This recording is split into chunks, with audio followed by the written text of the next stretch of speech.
also are buying these commodities from Russia. Exactly. They continue their purchases, and they continue their purchases for very, very sensitive items as well. Sir, please do stay on with us because, we need to get more aspects of where that diplomatic conversation goes and how much room is left there. But I also have Mr. Pankaj Murarka on the line with me, and this is an important take to have in view of how markets will respond tomorrow. Pankaj, hi, Tamanna here. Markets have really been able to absorb these tariff shocks by and by because frankly, to be honest, it's because no one's taking what Trump says seriously. And you expect that he'll say 25% one day and it'll go back to something else. But now the ferocity with which he has been piling on these tariffs and has arrived at a 50% figure right now, how do you think we'll see the market reaction tomorrow? Well, there will be some knee-jerk reaction tomorrow, Tamanna, but all of us, as you rightly said, we know a lot of this is posturing and trying to play the hard ball to get the best deal. So, and all of us have seen how impulsive and unsophisticated gentleman the American president is.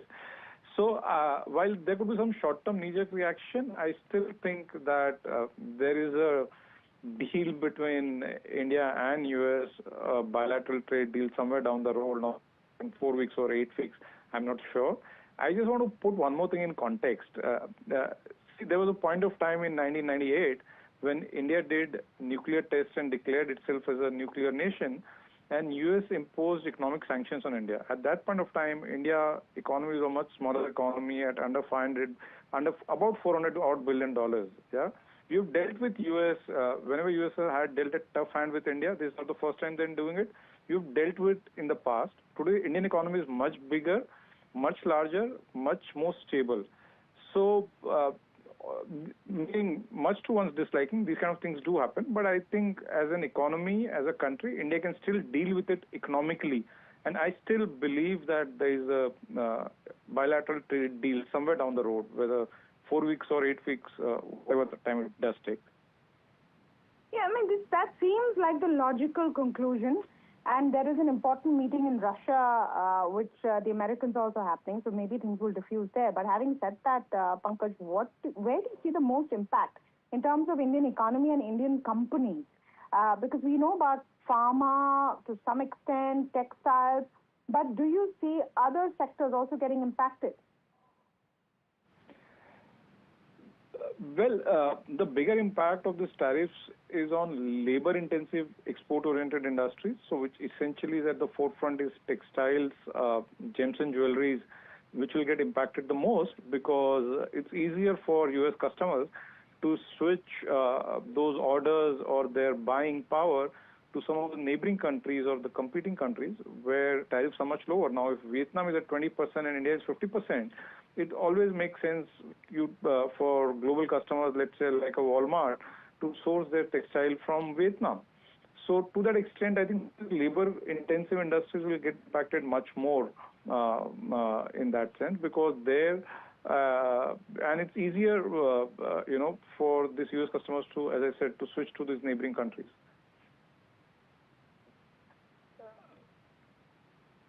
Sure. Pankaj, Hiral on this side, we were already talking about how the FPIs would also look at such a deal because in this month itself, you've seen FPIs who've gone ahead and sold worth almost 6,000 odd crores. Do you think that the FPI sentiment also could stay weak because India's relative friend of US, beneficiary of China plus one image, is actually taking a knock now? I still think I don't see this in any manner impacting long-term India-US relationships, and I don't see this influencing long-term investors. But yes, Hiral, you're right.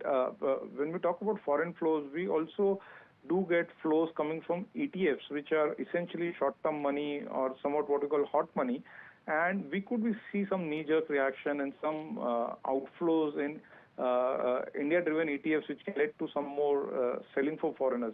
So all of that can happen, meaning it's difficult to really predict what happens in the next 2 or 3 days. But I think there could be some knee-jerk reaction. All I can say is the sum total impact of this on the Indian economy at the economy level is probably about 50-60 basis points. Meaningful impact, but not something which will completely dislocate Indian economy. I'm just saying, presuming a hypothetical case that we have 50% tariff for the next 6 months, I still think India can do a 6% real GDP growth this year, despite these headwinds. Secondly, we also need to see, given the fact that India is a significant consumer and buyer of oil in international markets, what it does to oil prices, because I saw there was some initial spike in oil prices, and that could have a cascading impact on global growth as well. So I think there are many dimensions to it in that sense. And while, as I said, markets could react, have a knee-jerk reaction, but I still think that India's story. So absolutely, I think the knee-jerk reaction will come in. We'll have to see whether this is really turning into 50% or not. But I just want to go back to Shashank, if I can, on where is the room to negotiate right now when there is a daily, social media salvo. I'm just wondering what diplomats in the room even say to each other at the end of it. What can India now go further and offer to crack a deal that we haven't already in several rounds of negotiations? No, India can try to talk both to Russia and Ukraine and see what are the possibilities of ending the conflict. That's number one. Secondly, India can tell the Russians that we are coming under this 50% tariff wall. So please help us by reducing the price of the oil which you're supplying to us for some time. And that may be another way out. The third one would be to find alternative markets elsewhere and also negotiate deals with the other countries which are with other oil suppliers. America, unless it raises the prices very high, I think they might be also interested in substituting the Russian oil. So one can try to find what are the possibilities from different countries and work on that basis, because I remember the Americans had told at one stage that now China can buy oil from Iran. So I presume that they would have no objection even India buying oil from Iran. So I think these are the various opportunities which we have to see. And then bilaterally with the United States, of course, our teams will continue discussions to see what best detailed negotiations results can be achieved at the course of our talks with them.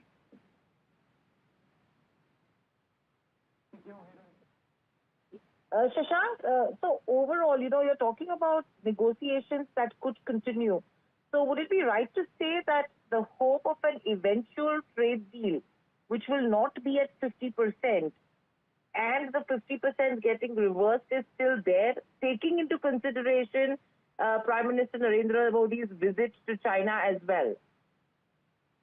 No, Prime Minister's visit to China and the visit by our National Security Advisor and later Foreign Minister to Russia, I think they were all in the pipeline, and they are with reference to the Shanghai Cooperation Organization Summit in China and also President Putin's visit later in the year to India. So I think those will continue because India has a role to play in the Eurasian region, and we are trying to build up all these infrastructure connectivity projects in Eurasia and with Russia. So they will go ahead. The point is that we will try to get the reductions in the tariffs, but I don't think India can do very much about it. If the decision is taken unilaterally by President Trump and his team, we just have to see what are the alternatives that we can find and try to see how best we can achieve the results that President Trump desires without losing our calm and achieving things in a manner which will be good for everyone. No, so just Shashank, just to get your take on that,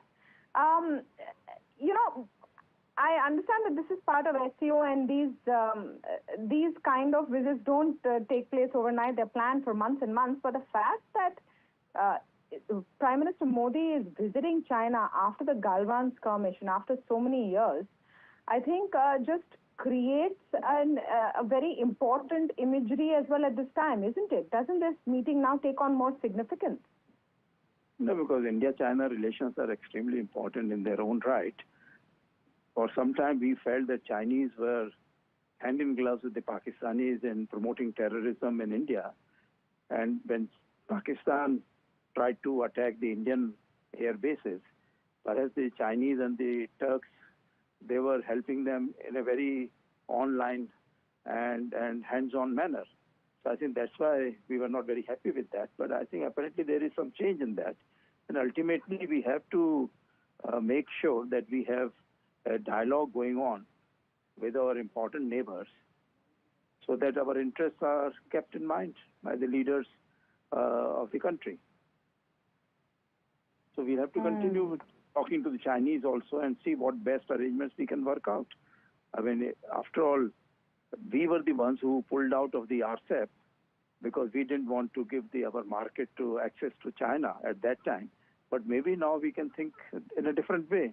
If we can put together the commodities and some other services and investments and some other kind of projects whereby India's interest will be taken care of. Because if you were not willing to give China investments in India by saying that, okay, we do not know how you are going to put your sensitive things inside the projects and then take all our information, secret information out. But I think if the Americans are trying to do the same thing, keeping all their online platforms, all their information in America, so you have no access to that. So I think therefore we have to see how best to take care of our interests. And whoever is able to give it to us, whether Chinese or Russians or the others, we'll have to work on that basis. Santosh Rao also joining in to this conversation, head of research partner at Manhattan Venture. Santosh, thank you so much for your conversation with us. Morning. You know, when this whole tariff war began, all bets were that India would be first to the finishing line with a trade deal in hand, which would be beneficial to both sides. It seems to have turned into a very, very different story. How do you think global investors will look at Indian equity in light of what is looking like a 50% tariff rate? Yes, near term, this escalates this issue to a totally different level. It's not very constructive, not good for India, of course, but there's a lot more at stake than economics. There's national pride. There are other things going on. It's a democracy. Things don't happen in a linear line, straight line. They have to take care of their constituency. And I thought President Trump would be more careful and more understanding of India's limitations as well. But that said, yes, in the near term, it's a shock. It's not constructive. It's not fair. It's very random. It's very erratic. And just on the way he's acted with Brazil, the way he's acted with Switzerland to some extent, and China is, of course, off the hook for some reason, and India is going after India. And some of the facts are just from what I'm reading and hearing, some of the facts, he doesn't have all the facts. I mean, they're exporting a lot of stuff or importing a lot of stuff from Russia. So things like that. So I think the dust will, in the near term, there's going to be a little bit of disturbance, some disruption rather, but I think better sense will prevail. That's my belief. He has a good relationship with Modi, but for some reason, something went off track. And we thought India would be the first, like you said. It's not happening. They didn't realize how important the agricultural sector is to India. And I think there's some problem with communication, convincing, conviction, and all that stuff. So we'll have to wait and see. Yes, the near term, the headline is not good. There's going to be a headline shock. But I think there will be some, let's see. I hope they meet at the highest level and sort something out and come to a decision. So I'm not giving up on good relations, but and U.S. You have to remember, U.S. by itself is also slowing down. Things are not going to turn overnight. He wants all this money coming into U.S. It's not going to happen overnight. So in the near term, there is slowdown. The labor market is weakening, is softening. So he has to be careful in terms of really disrupting the whole trade dynamics for U.S. and the worldwide rather. So let's see where it goes. But near term, not a good news, not constructive, and net negative for India more than US.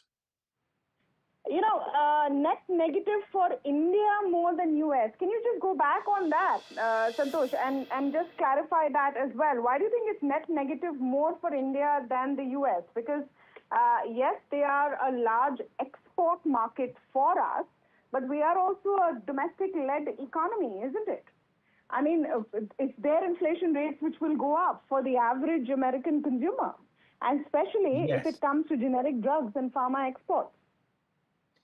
Yes, yes. In the long term, in the near term, I think India, like I said, in the near term, there's more shock to India than US because we've seen so far the tariffs have had no effect on the company's financials. They're all reporting good numbers. In fact, earnings are much better than expected. It was expected that earnings will rise 4%. They're already at 8 to 9%. So we haven't seen the full effect of tariffs. So I think that's what they're counting on. They think it's not a big deal, but it is going to be a big deal down the road for US. I think companies are still winding down their inventories, using up that thing. So they have a buffer in terms of passing down the costs.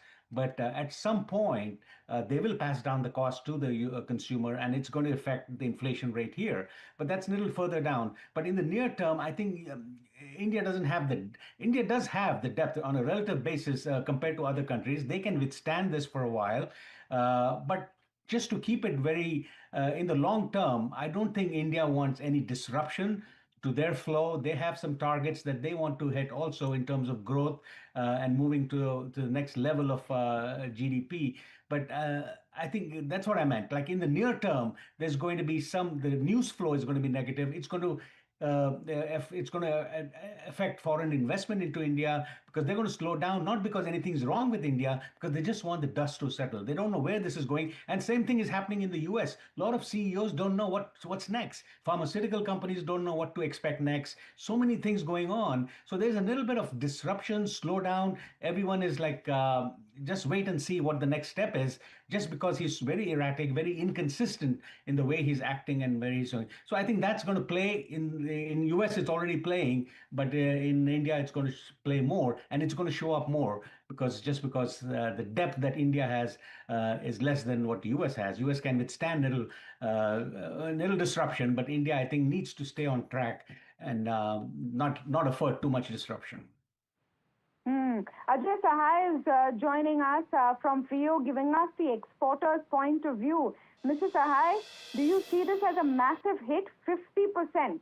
We don't have the details. It's just been an elan which has been done actually, that 50% is the tariff, 25% extra for imports from Russia. What is the kind of impact you see?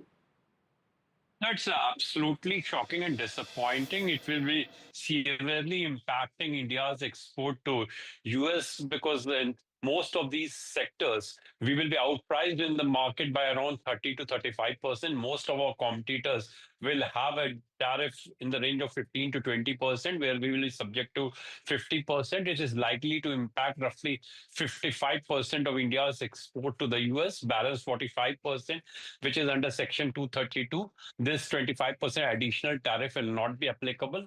So probably that market will retain, but for the balance 55%, we have to be ready to take a jolt, and probably that kind of duty differential is not possible to absorb.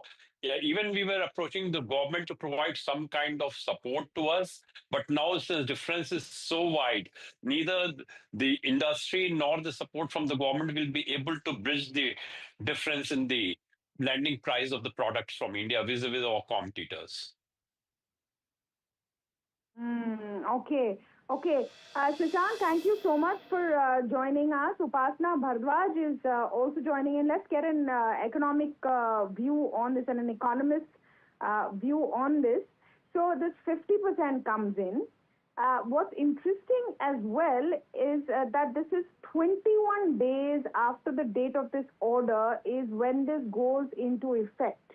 Now, I don't know if this is going to be looked at as, again, 21 days of a negotiating period. What is going to be the impact?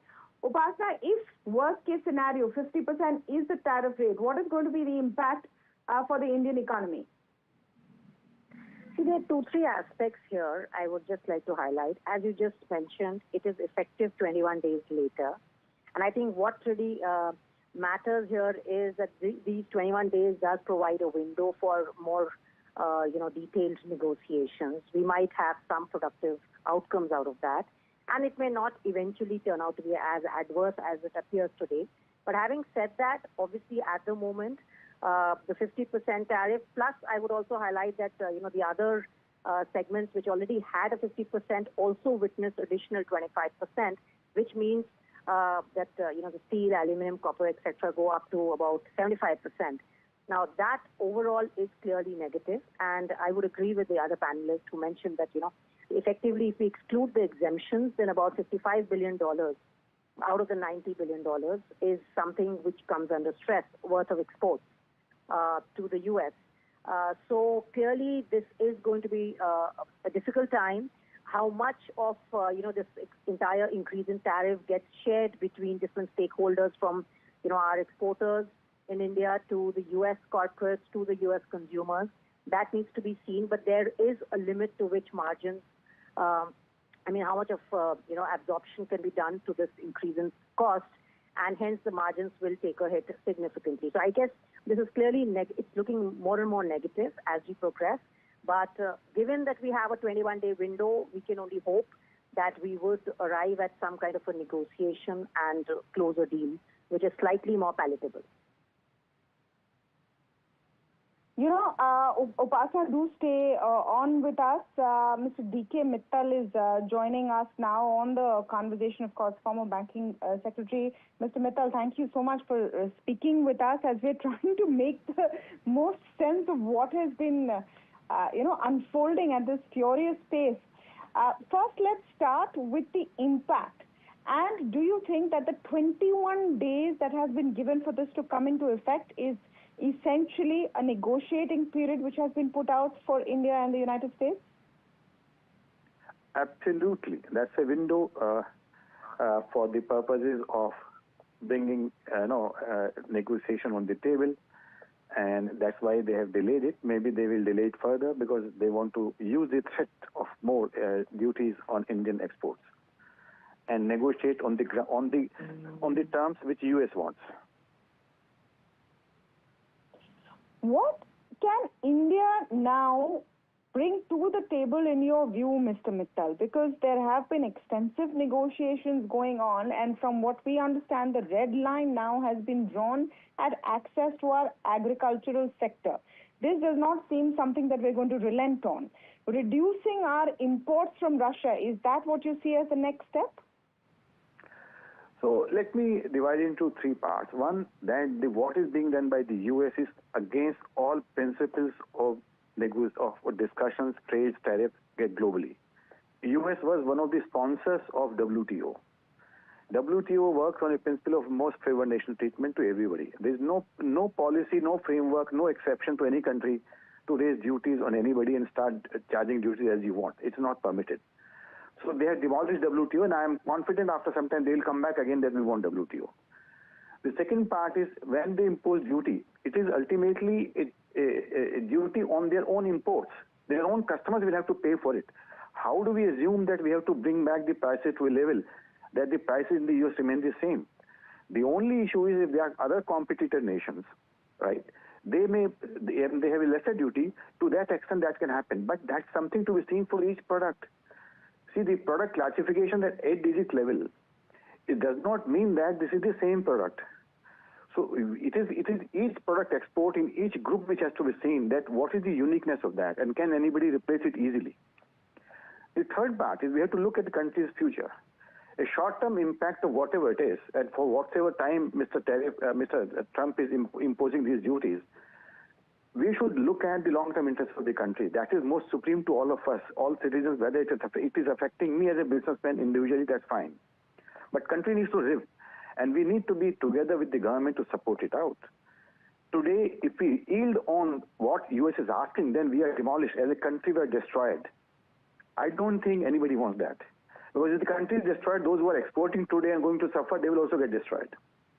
So let's not look at that. And the last point for me, dealing with the US is much different than we dealing with any other country. where the government is driven by the corporates. Each government has some favored corporates, and one has seen that in the government how those corporates reached out to us, and how did we get a quid pro quo for the country's interest in many things.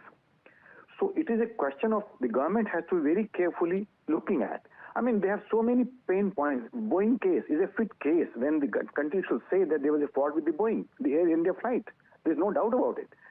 But we are not doing that. And there are similarly many more cases, many more business interests of the US corporates in India, where we should say that if you're pushing us to corner, then we have no choice but to push you to corner as well. So, but the last point from me is, let's not speak anything. I think the statement from MEA was not required. We should not provoke anybody. It wasn't required. It did not serve any purpose. Everybody knows the facts. Mr. Mittal, let me ask you on that. Let me just deep dive on that a little bit with you, sir. Why do you think that statement was not required? Because beyond the point, you have to stand up to a bully. At some point, you have to stand up to a bully, and this is essentially bullying. It is not. You see, that statement could occur as an analysis of some of the reporters. See, we wanted to bring facts to knowledge of everybody. A statement by the government is a very strong thing. Why do you have to have that? It doesn't serve any purpose whatsoever. You could always ask media, press, or anybody to give out these facts as their own analysis, which is in public domain. There's nothing great about it. But what is the purpose of announcing with the government and taking a fight of the nature? Knowing a person is unreasonable. Knowing a person who should be rational with India, when they look at India as a partner and they want to punish India. So it is not strategically correct. It doesn't serve any purpose. It has not achieved anything. So we are not talking to anybody who is rational, who follows policy of the world, who believes in WTO. We are not talking to anybody like that. So if this was to end, ideally it should have been done somebody in the Washington Post, not in India. Why should we get it to? See, these are the smart things to be done by us to manage, or maybe bring to Financial Times. They put up the news and what for India is being punished. So that carries much more weight. It has a much more impact on the Trump government than what has come out through the MEA statement. It is unfortunate that we went into that trap, and that's why he got a ground to say, okay, I will put 25% more. And even now, we should not react to anything officially from the government side. Absolutely no need to panic. We should stand hard with absolutely head high, and there's no need to take. And we are always ready to talk. We should always be ready to talk on senses, and we should always be ready to talk with facts and figures and see that how does it serve my interest, serve your interest, and beyond that, it's not possible for me to go down. There is no other way to deal with it. And see, another point would be, the courts have been giving very, very judgments in the Supreme Court, whether the president has powers or not. Now, that's a fit case. We have such an Indian diaspora in US. They are very powerful, very effective. There are so many lawyers. I mean, they could be put into courts, into the importing, and all importers are unhappy about it. The importers could really gang up there and go, okay, what is this happening? You disrupt my supplies. I have taken contracts of some of the inputs coming from India, and they now become 50% costlier. My contracts are only frozen. What do I do? So these are so many options available to us. We should try to stand up to this, what to say, a war on our national respect, national dignity. We should stand up to that in a very smart manner. We should not be having a street fight with them. There is no way. He wants a street fight. He's a street fighter. That's what he enjoys. And we should not get into that. No, so Mr. Mittal, looking at your formidable reputation and experience in the WTO, my question to you, and it could be a very simplistic question, is why is the world taking this? Because India is not the only one who's facing this kind of street fight, as you called it. Isn't it time that an organization like the WTO steps in, that other nations step in and say, hey, this is not the way negotiations can go on?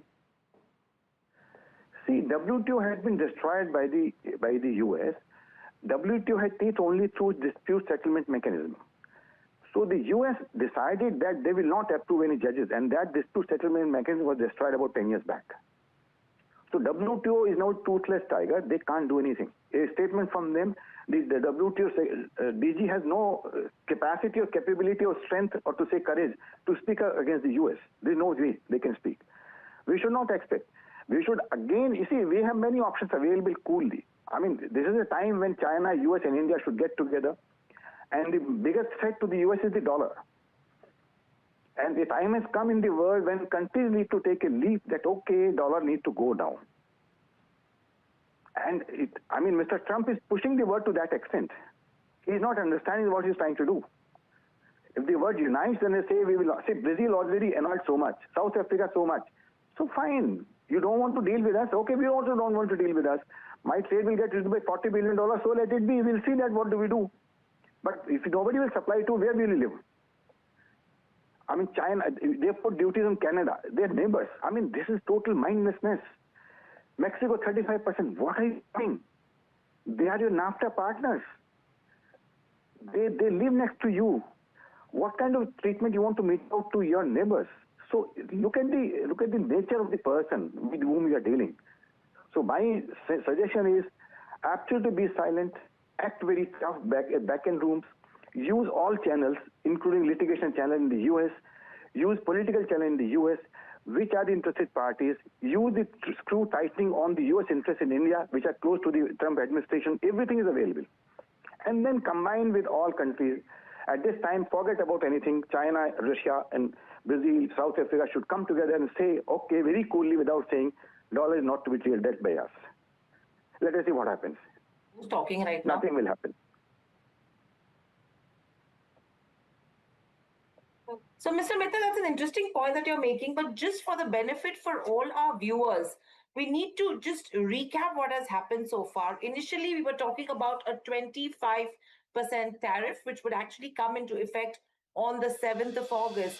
But now an additional 25% tariff that has been imposed, and this will kick in effective the 27th of August. Those are the key details that we are picking up. And the major impact over here is going to be in terms of the export-oriented sectors like pharmaceuticals. In fact, that has been one of the sectors that was ruling under pressure today. Apart from that, textiles, I think last 2 to 3 trading sessions have been really weak for this sector. And I think this was something that all of these companies were probably anticipating as well. And in anticipation of this, the pressure did continue. Overall, if you talk about energy companies as well, companies like Body Energies, Premier Energies, all of them are the ones, as you're seeing on your screens, which could potentially see an impact as well in terms of trade today. And the key is, how are FPIs going to look at India? Because we were talking about India as a friend of USA, a China plus strategy play for the FPIs as well. To get more details on this and how others are viewing it, we have Mark Chandler, Managing Director at Bannock Burn Capital Markets, joining in. Mark, welcome to the show and a pleasure to speak to you at NDTV Profit. My first question coming to you is an additional 25% tariff. What would this actually mean, according to you, for the markets from here on? Because 50% is something I don't think so any other Asian country is looking at. I think you're right. This is a very high level of tariff. What amazes me, I'm an American, U.S. citizen, and the U.S. imports materials, agricultural things from Russia. And I'm surprised. It's not about like whataboutism, but it's really about hypocrisy in the U.S. foreign economic policy, putting a tariff on India. And Indian goods coming to the United States. I mean, I think that it's hypocritical. And also, here's what's happening, right? The U.S. says if another country like China or India trades with Russia, we're going to punish Americans by raising the consumption tax. That's what the tariff is. So on one hand, I think yes, Indian sectors will be hurt by this. I do not expect India to stop trading with Russia, whether it's for oil or whether it's for weapons. I think that that's not going to change.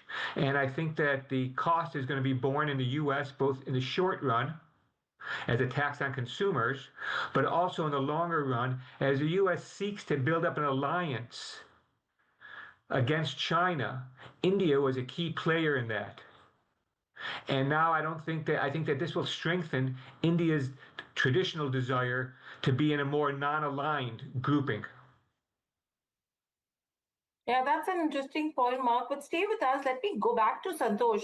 Santosh, you did mention in the previous point as well that this will somewhere slow down the way FPIs are looking at Indian markets.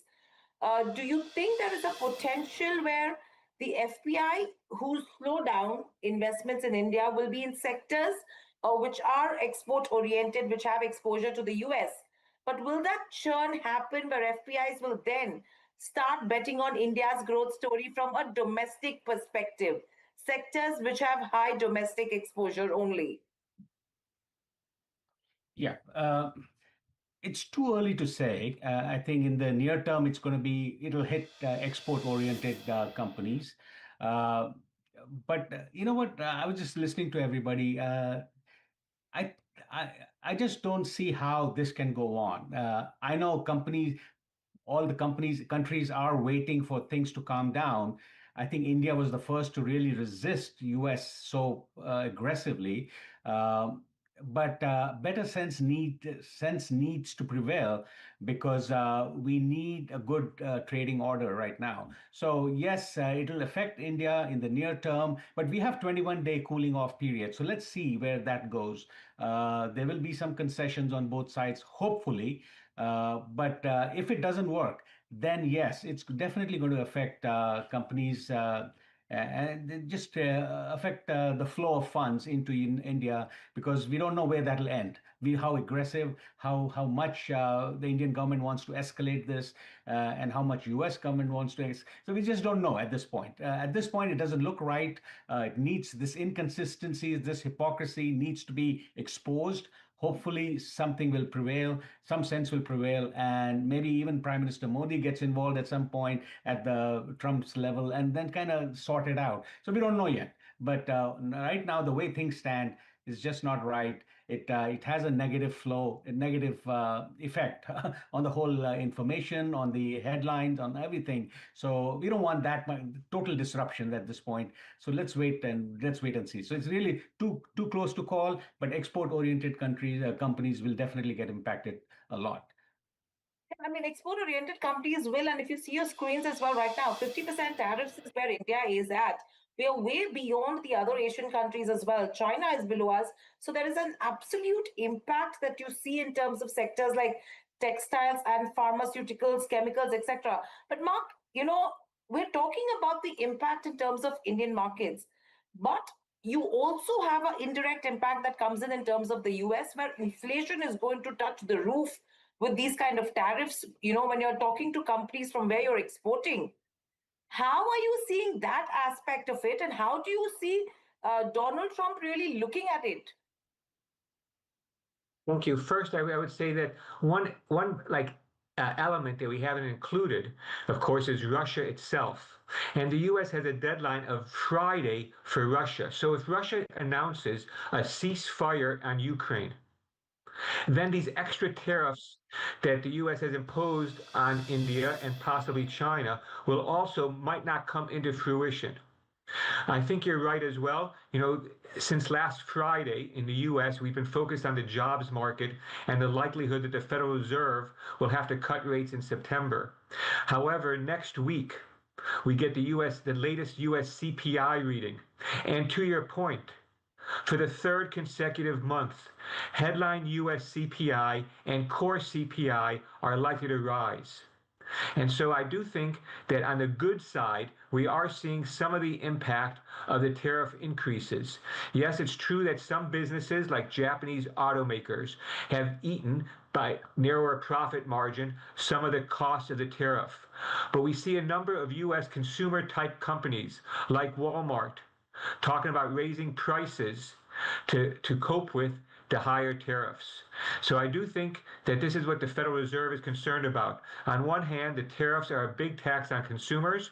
That is a depressant on the economy. On the other hand, the tariffs increase prices, not only those imported prices, or the prices of imported goods, but also domestic producers are raising their prices because they can. And so we are looking at somewhat firmer U.S. CPI readings. Right.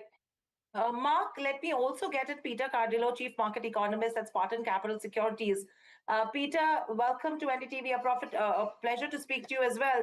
I think a couple of days ago on NDTV itself, you clearly made a comment saying that you don't believe these tariffs will be long lasting and it's not to the best interest of India and not even to the United States. Now, after that comment that you made that time as well, we're talking about a 50% tariff. What would you have to say now? I say the same thing. I just think it's a tactic to get India to negotiate a trade deal. And I think the key point here is that President Trump wants India to buy American oil. And I think, this extra 25% tariff, which brings it up to 50%, is likely to give the Indian government an incentive to make a deal and to purchase oil from the United States. Look, this is, in my opinion, is not going to be long lasting. This will wreck the Indian economy. It will cause inflation. It will cause job losses. And to a certain degree, it just creates more protectionism if these tariffs go in for a long period of time. That's not to say that they're not going to be in place for a month or two, but I think at the end a trade deal will be announced, and I think India will be purchasing American oil. That's the whole essence of this extra 25% oil. So, it's just a question of time. And I think when you escalate a war of words coupled with action, it generally leads to an end. And the end is usually a good ending. So I think there will be an agreement, and I think India has no choice at this point. And so it's just a matter of time. Would it be right to say that the next 20 days, because the deadline is the 27th of August, will be used as negotiating days between India and the USA? And by the time we again come back to the 27th August deadline, there would be a rejig, would probably be no 50% tariffs as well. Yes, I think so. I mean, I believe that that there's a better chance of the tariffs not going into fruition, and that a deal will be struck. And I think this whole tactic of increasing tariffs, obviously, will bring about a trade solution. And that's not only going for India, that's going to mean for other countries as well. So it's just a matter of time. Quick question, Peter, I have is in terms of the trade-off that you mentioned about that, US wants India to buy crude from the US and probably reduce their exposure with regards to where Russia goes. What is that trade-off that India will have to do on that front, number one? And number two, what's that major differential that one should actually pencil in from a pricing perspective as well? Well, I think the trade-off is going to be oil. And I think that India will begin to purchase American oil. Now, I think that,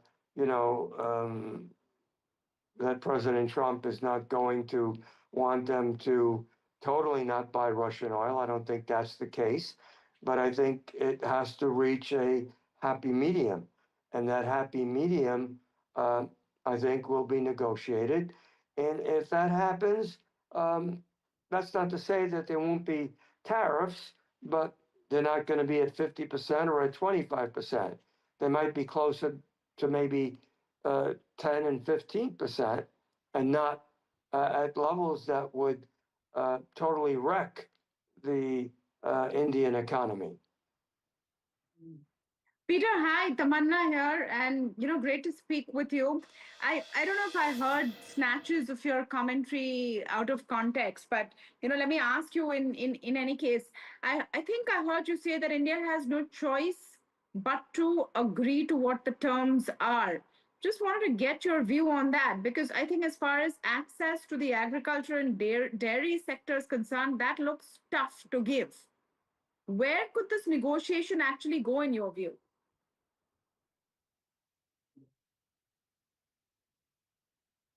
Is that question directed to me?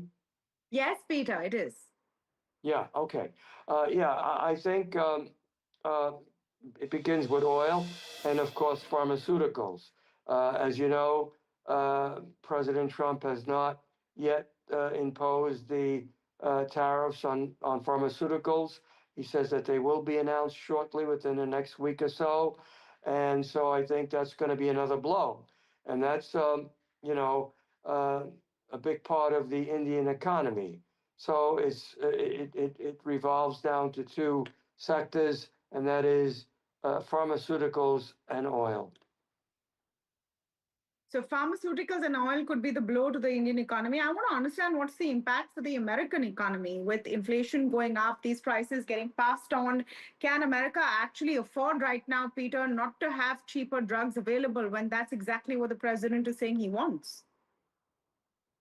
Well, yeah, I mean, he wants cheaper drugs, imported cheaper drugs, not only imported, but he also wants domestic drugs prices to come down. And he happens to be correct on that. So I think that's, obtainable. But again, to obtain something, you need to put pressure.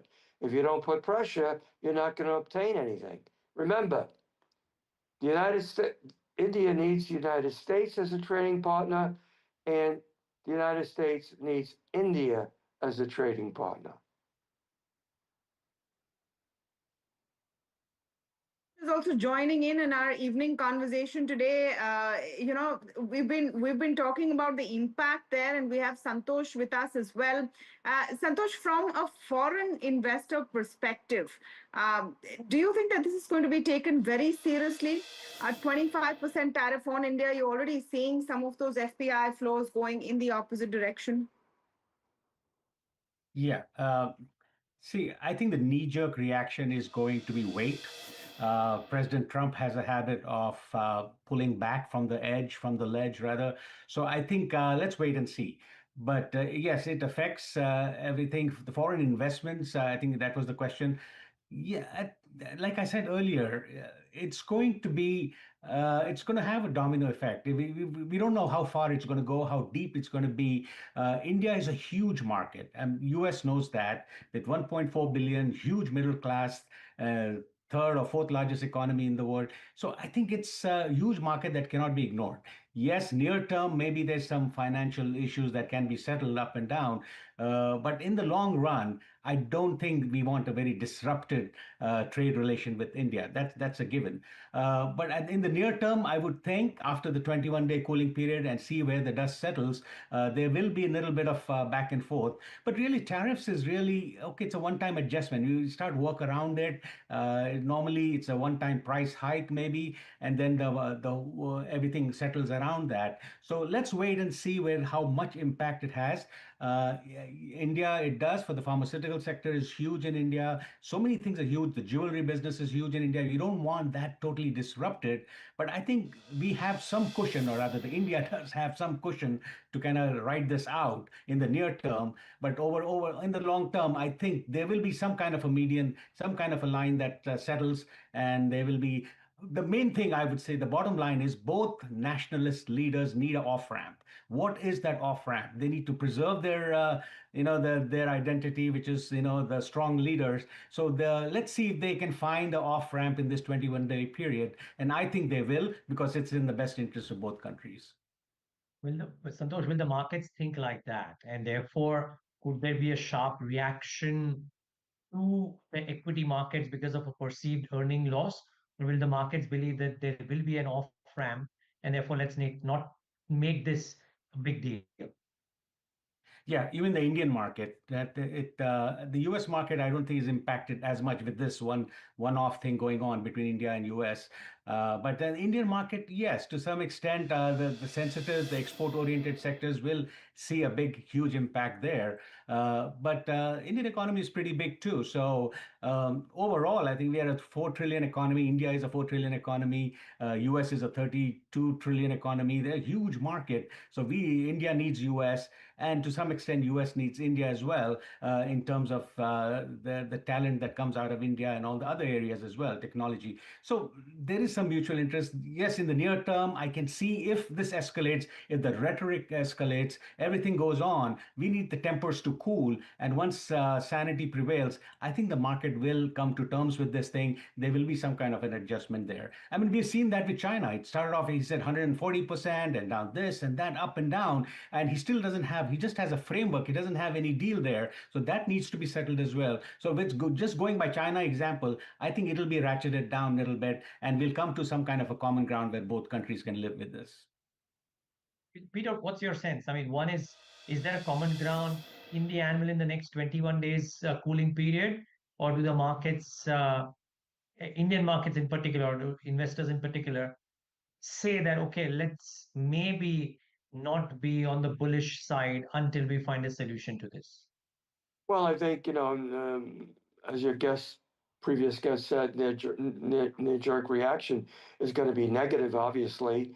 But you can see here in the States, the market's basically brushing this off, because I think the market is interpreting what we're saying is that an agreement will be reached, and it will not mean devastation for the Indian economy, and nor will it mean that we lose a trading partner. So again, I think within the next 20 days, 21 days, some sort of a deal will be reached, and we'll just have to wait and see. But I think all signs point to that.